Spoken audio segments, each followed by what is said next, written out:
Retirement is supposed to feel freeing, but for many people it feels uncertain instead. After decades of working, saving, and planning, there's suddenly pressure to make important decisions.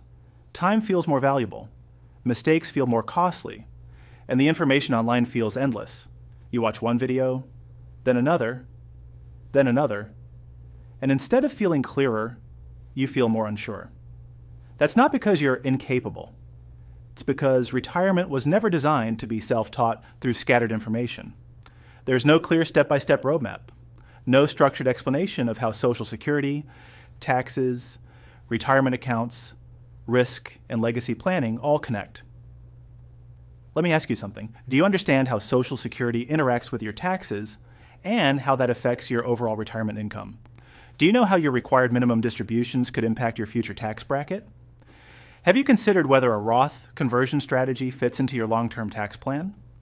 Do you understand how your retirement accounts will be taxed when your beneficiaries inherit them? Are your assets positioned strategically and properly diversified for this stage of life?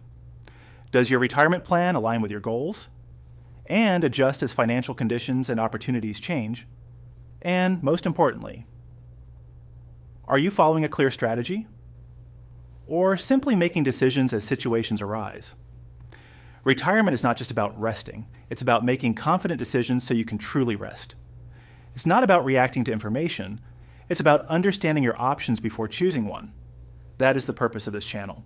Retirement Insights exist to explain retirement clearly, calmly, and logically, without hype, without pressure, and without product sales.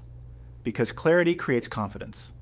And confidence allows you to enjoy this stage of life instead of worrying about it.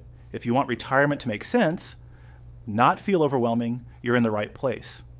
More educational content is coming. This content is for educational purposes only and is not personalized financial advice.